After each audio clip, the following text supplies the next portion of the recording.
Om Shanti. Good morning. 28 नवंबर 2023 की मुरली। मीठे बच्चे, ज्ञान है मक्खन, भक्ति है छाछ। बाप तुम्हें ज्ञान रूपी मक्खन देकर विश्व का मालिक बना देती हैं।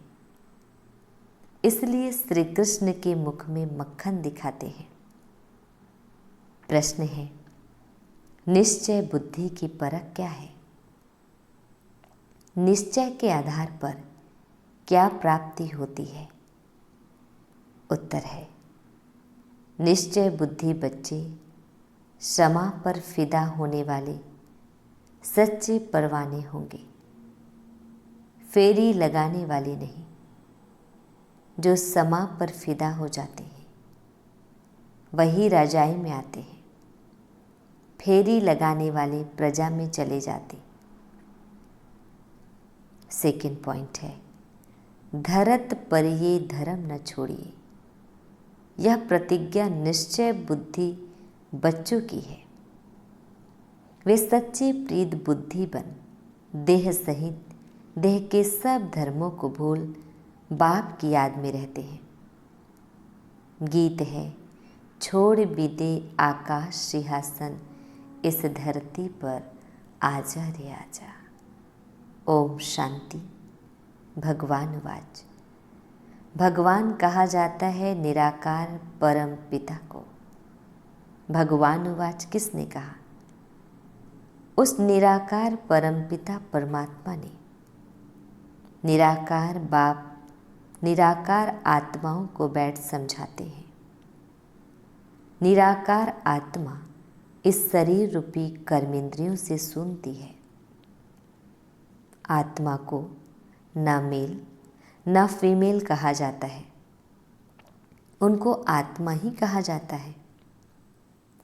आत्मा स्वयं इन ऑर्गन्स द्वारा कहती है, मैं एक शरीर छोड़ दूसरा लेती हूँ। जो भी मनुष्य मात्र है वह सब ब्रदर्स है। जब निराकार परमपिता परमात्मा की संतान है तो आपस में सब भाई भाई हैं। जब प्रजापिता ब्रह्मा की संतान है तो भाई बहन है। यह हमेशा सबको समझाते रहो। भगवान रक्षक है, भक्तों को भक्ति का फल देने वाला है। बाप समझाते हैं, सर्व का सद्गति दाता एक मैं हूँ। सर्व का शिक्षक बन श्रीमत देता हूँ और फिर सर्व का सद्गुरु भी हूँ। उनको कोई बाप टीचर गुरु नहीं। वही बाप प्राचीन भारत का राजयोग सिखलाने वाला है, श्री कृष्ण नहीं। श्री कृष्ण को बाप नहीं कह सकते। उनको दैवी गुणधारी स्वर्ग का प्रिंस कहा जाता है। पतित पावन सद्गति दाता एक को कहा जाता है। अभी सब दुखी पाप आत्मा भ्रष्टाचारी है। भारत ही सतयुग में दैवी श्रेष्ठाचारी था, फिर वह भ्रष्टाचारी आसुरी राज्य होता है। सब कहते हैं पतित पावन आओ, आकर राम राज्य स्थापन करो। तो अब रावण राज्य है। रावण को जलाते भी हैं, लेकिन रावण को कोई भी विद्वान आचार्य पंडित नहीं जानते। सतयुग में त्रेता तक राम राज्य, द्वापर से कलयुग तक रावण राज्य। ब्रह्मा का दिन सो ब्रह्मा कुमार कुमारियों का दिन। ब्रह्मा की रात सो बीके की रात। अभी रात पूरी हो दिन आना है। गाया हुआ है, विनाश काले विपरीत बुद्धि। 3 सेनाएं भी हैं। परम पिता को कहा जाता है beloved most God father ocean of knowledge. तो जरूर नॉलेज देते होंगे ना। सृष्टि का चैतन्य बीज रूप है, सुप्रीम सोल है, अर्थात ऊंचते ऊंच भगवान है। ऐसे नहीं कि सर्वव्यापी है। सर्वव्यापी कहना यह तो बाप को डिफेम करना है। बाप कहते हैं ग्लानि करते करते धर्म ग्लानि हो गई है। भारत कंगाल भ्रष्टाचारी बन गया है। ऐसे समय पर ही मुझे आना पड़ता है। भारत ही मेरा बर्थ प्लेस है। सोमनाथ का मंदिर, शिव का मंदिर भी यहाँ है। मैं अपने बर्थ प्लेस को ही स्वर्ग बनाता हूँ। फिर रावण नर्क बनाता है, अर्थात रावण के मत पर चल नर्कवासी आसुरी संप्रदाय बन पड़ते हैं। फिर उन्हों को बदलकर मैं दैवी संप्रदाय श्रेष्ठाचारी बनाता हूँ। यह विषय सागर है, वह है क्षीर सागर। वहाँ घी की नदियाँ बहती है। सतयुग त्रेता में भारत सदा सुखी सॉल्वेंट था। हीरे जवाहरों के महल थे। अभी तो भारत 100% इंसॉल्वेंट है। मैं ही आकर 100% सॉल्वेंट श्रेष्ठाचारी बनाता हूँ। अब तो ऐसे भ्रष्टाचारी बन गए हैं जो अपने दैवी धर्म को भूल गए हैं। बाप बैठ समझाते हैं कि भक्ति मार्ग है छाछ, ज्ञान मार्ग है मक्खन। श्री कृष्ण के मुख में मक्खन दिखलाते हैं, यानी विश्व का राज्य था। लक्ष्मी नारायण विश्व के मालिक थे। बाप ही आकर बेहद का वर्षा देते हैं, अर्थात विश्व का मालिक बनाते हैं। कहते हैं मैं विश्व का मालिक नहीं बनता हूँ। अगर मालिक बनो तो फिर माया से हार भी खानी पड़े। माया से हार तुम खाते हो, फिर जीत भी तुमको पानी है। यह 5 विकारों में फंसे हुए हैं। अभी मैं तुमको मंदिर में रहने लायक बनाता हूँ। सतयुग बड़ा मंदिर है, उसको शिवालय कहा जाता है। शिव का स्थापन किया हुआ। कलयुग को वैश्यालय कहा जाता है। सब विकारी है। अब बाप कहते हैं देह के धर्म छोड़ अपने को आत्मा समझ मुझ बाप को याद करो। तुम बच्चों की अब बाप से प्रीत है। तुम और कोई को याद नहीं करते हो। तुम हो विनाश काली प्रीत बुद्धि। तुम जानते हो कि श्री श्री 108 परम पिता परमात्मा को ही कहा जाता है। 108 की माला फेरते, ऊपर में है शिव बाबा, फिर माता पिता ब्रह्मा सरस्वती, फिर उनके बच्चे जो भारत को पावन बनाते हैं। रुद्राक्ष की माला गाई हुई, उसको रुद्र यज्ञ भी कहा जाता है। कितना बड़ा राजस्व अश्वमेघ अविनाशी ज्ञान यज्ञ है। कितने वर्षों से चला आता है। जो भी अनेक धर्म आदि हैं, सब इस यज्ञ में खत्म हो जाने हैं, तब यह यज्ञ पूरा होगा। यह है अविनाशी बाबा का अविनाशी यज्ञ। सब सामग्री इसमें स्वाहा हो जानी है। पूछते हैं विनाश कब होगा? अरे जो स्थापना करते हैं उनको ही फिर पालना करनी होती है। यह है शिव बाबा का रथ। शिव बाबा इसमें रथी है। बाकी कोई घोड़े गाड़ी आदि नहीं है। वह तो भक्ति मार्ग की सामग्री बैठ बनाई। बाबा कहते हैं मैं इस प्रकृति का आधार लेता हूँ।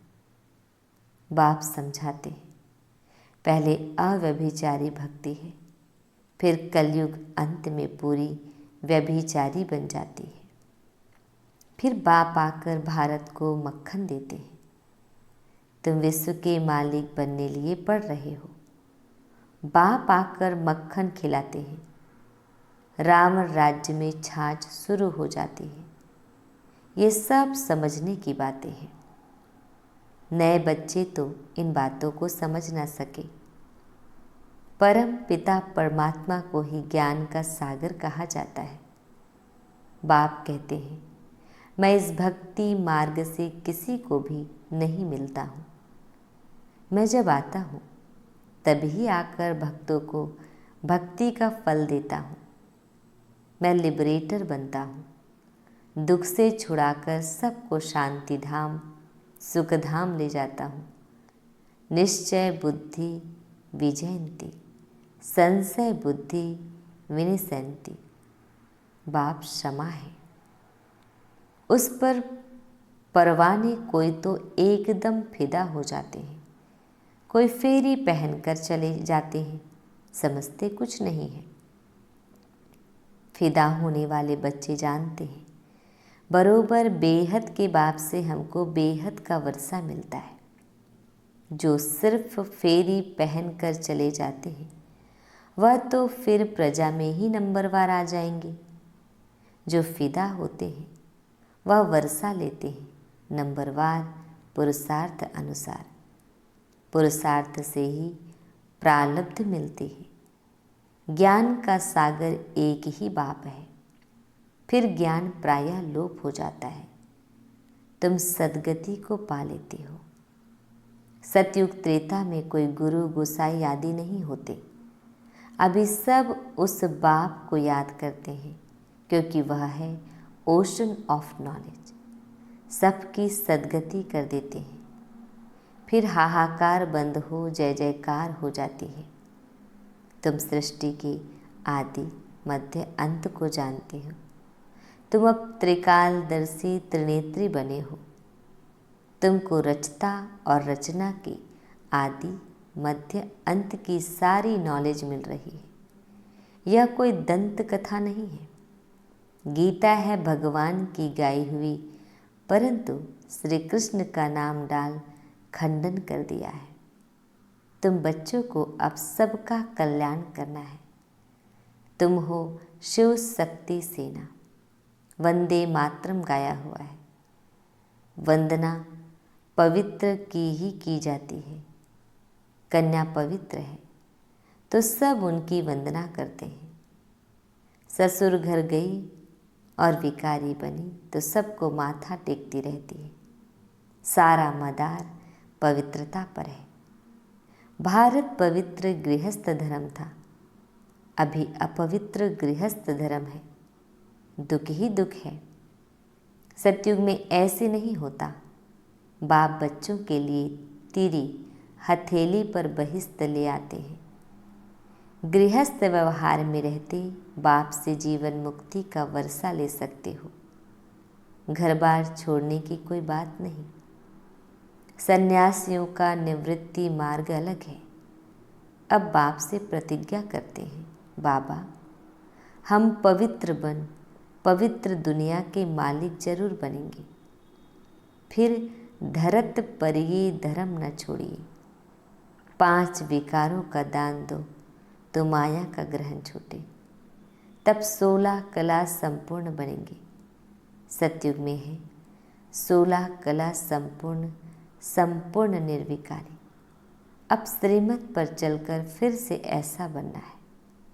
भगवान है ही गरीब निवाज। साहूकार इस ज्ञान को उठा नहीं सकते क्योंकि वह तो समझते हैं हमको धन आदि बहुत है। हम तो स्वर्ग में बैठे हैं, इसलिए अबलाएं अहिल्याएं ही ज्ञान लेती हैं। भारत तो गरीब है, उनमें भी जो गरीब साधारण हैं उन्हों को ही बाप अपना बनाते हैं। उन्हों की ही तकदीर में है। सुदामा का मिसाल गाया हुआ है ना। साहूकारों को समझने की फुर्सत नहीं। राजेंद्र प्रसाद भारत के प्रथम राष्ट्रपति के पास बच्चियां जाती थी, कहती थी बेहद के बाप को जानो तो तुम हीरे तुल्य बन जाएंगे। 7 रोज का कोर्स करो। कहता था हाँ बात तो बहुत अच्छी है, रिटायर होने के बाद कोर्स उठाऊंगा। रिटायर हुआ तो बोले बीमार हूँ। बड़े बड़े आदमियों को फुर्सत नहीं है। पहले जब 7 रोज का कोर्स पूरा करें तब नारायणी नशा चढ़े। ऐसे थोड़े ही रंग चढ़ेगा। 7 रोज के बाद पता चलता है यह लायक है व नहीं है। लायक होगा तो फिर पढ़ने के लिए पुरुषार्थ में लग जाएगा। जब तक भट्टी में पक्का रंग नहीं लगा है तब तक बाहर जाने से रंग ही उड़ जाता है, इसलिए पहले पक्का रंग चढ़ाना है। अच्छा, मीठे प्यारे बाबा हम बच्चों को विश कर रहे हैं, मीठे मीठे शिकिल दे बच्चों प्रति माता पिता बाप दादा का याद प्यार और गुड मॉर्निंग। रूहानी बाप की रूहानी बच्चों को नमस्ते। हम रूहानी बच्चों की रूहानी बाप दादाजी को याद प्यार गुड मॉर्निंग और नमस्ते नमस्ते नमस्ते। शुक्रिया मीठे प्यारे बाबा, आपका लाख लाख शुक्रिया। धारणा के लिए मुख्य सार है, फर्स्ट पॉइंट है, शिव शक्ति बन विश्व कल्याण करना है। पवित्रता के आधार पर कौड़ी तुल्य मनुष्यों को हीरे तुल्य बनाना है। सेकंड पॉइंट है, श्रीमत पर विकारों का दान दे, संपूर्ण निर्विकारी 16 कला संपूर्ण बनना है। समा पर फिदा होने वाला परवाना बनना है।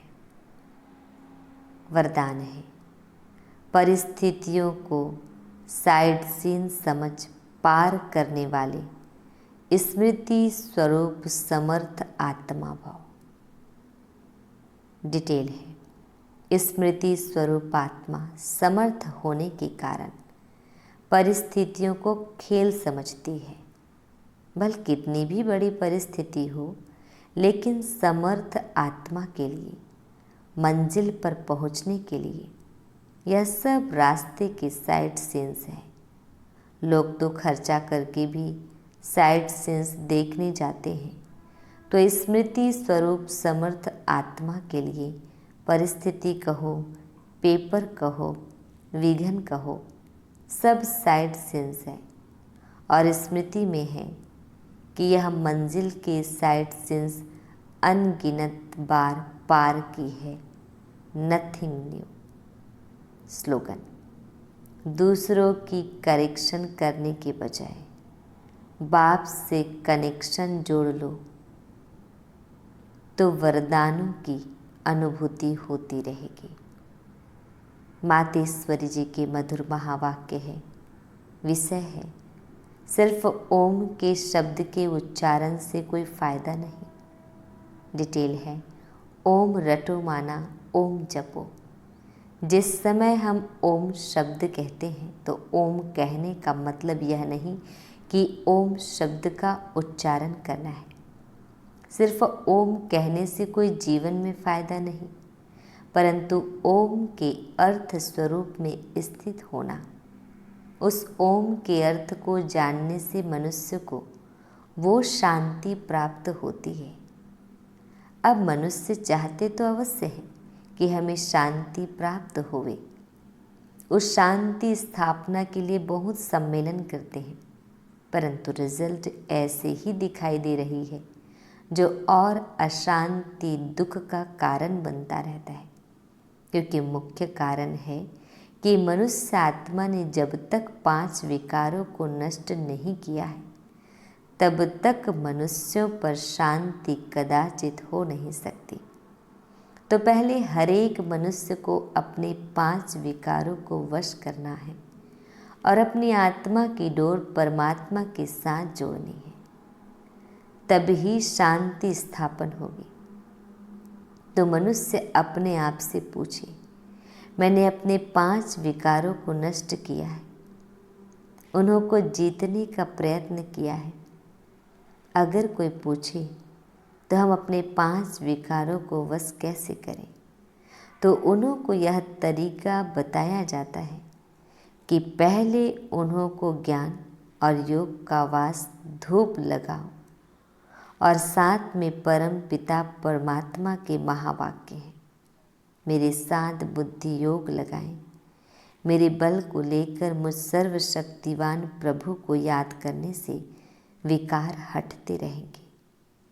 अब इतनी चाहिए साधना जो खुद परमात्मा आकर हमें सिखाता है। अच्छा, ओम शांति।